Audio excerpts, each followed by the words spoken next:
Okay. Uh, Hello all. Now we will discuss the concept of gross domestic product. So let me make you clear about one thing. See, here we are just discussing the basics. You know, the concepts with respect to gross domestic product will be dealt comprehensively in our coming videos. Okay. Meanwhile, for time being, just remember the basics about gross domestic product. So what is gross domestic product? Here the term, the meaning of this term is, see, domestic means within the country. Gross means aggregate, overall. So product means goods and services. Okay, so gross domestic product means the aggregate value of final goods and services. Please note this point. This is very, very important. Final goods. There are different types of goods based on their usage. Intermediate goods, final goods, etc. And produced in all the three sectors. What are the three sectors? We discussed earlier. Primary sector, secondary sector, and tertiary sector of the economy in a particular year. Okay, for a certain period of time is known as GDP. Okay, so let me define it again. GDP means the aggregate value of final goods and services produced in all the three sectors of the economy in a particular year is known as GDP. So GDP is an indicator which it tells about the production activities, the volume of production activities that are taking place in a particular region.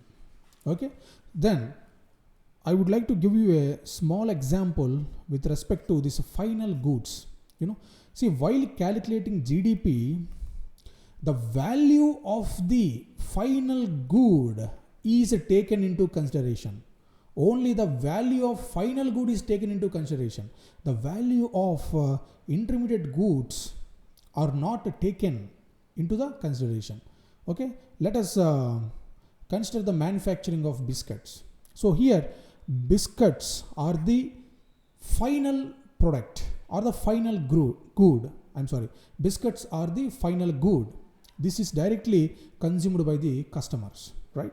Then wheat is the raw material. So a biscuit manufacturing company used 20 rupees to purchase the wheat, and to convert this wheat into wheat flour, it has spent 10 rupees, and the value has become 30 rupees. Okay, by including all the taxes and maintenance cost, the final value of the biscuits is 40 rupees. So don't make it complex. For example, just for an example, I used this analogy. Okay, in biscuit making there is a sugar, there is milk, and all these things. Okay, don't think about them. For our simplicity, I have to explain the final good. I have taken a simple example, right? So while calculating the value of final good, we have to take the value of the biscuit only into our account. Okay, so this value of wheat and value of flour should not be taken into account, because this wheat flour and wheat are intermediate products. These are intermediary products to manufacture the biscuits. Okay, so apply this analogy for all the production activities. Okay, so only the final value of goods and services are counted to calculate the GDP. Am I clear? So in our economy, the next thing is, in our economy, most of the workforce are engaged in unorganized sector. Yes or no? I have discussed about unorganized sector clearly in my terminology of Indian economy lectures.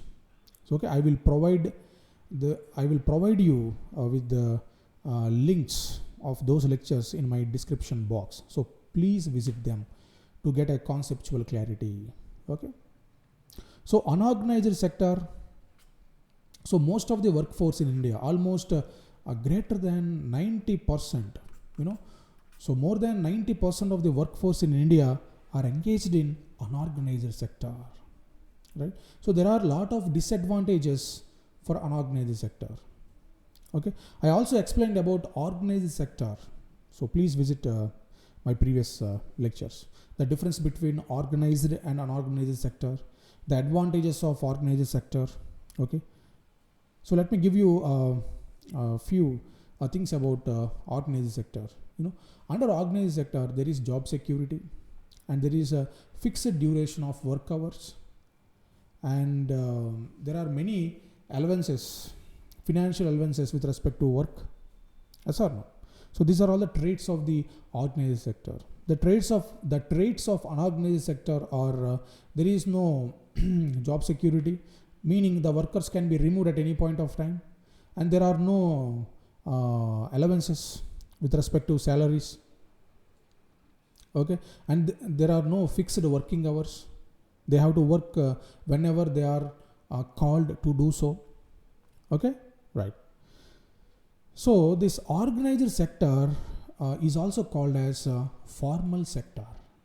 So organized sectors are also called as a formal sector, and unorganized sector is called as informal sector. Okay, then what type of economic activities come under formal sector?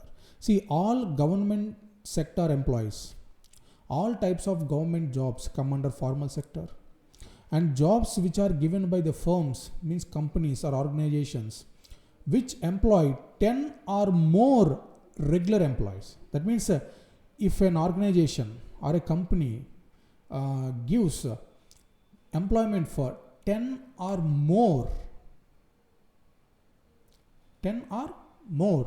then such type of organization come under formal sector. And of course this employment should be regular in nature. What is the meaning of regular employment? Regular employment means the employment which follows the labor laws. The laws which enacted by the government must be followed. Then only they are called as regular employees, or then only such type of employment is called regular employment. Okay, so if a company or a firm or an organization is providing regular employment for 10 people or more than 10 people, such type of company will come under formal sector. For example, Reliance and Tata and Infosys, TCS, MSMEs, etc. MSMEs in the sense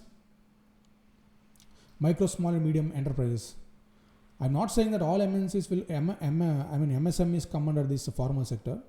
The MSMEs which are providing employment for 10 or more than 10, a regular employment, such type of MSMEs will come under the formal sector, right?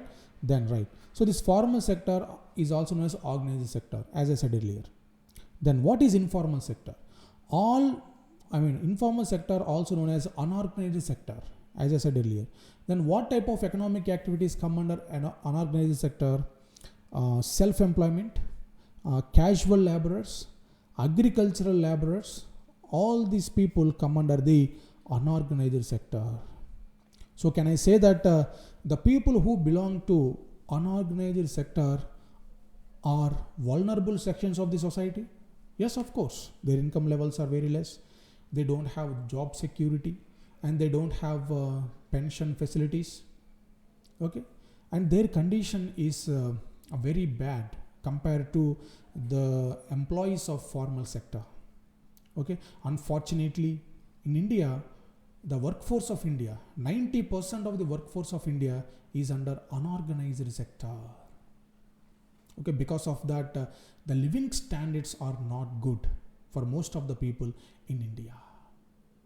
Okay, they are facing lack of health facilities, a lack of quality education facilities, etc. Am I clear?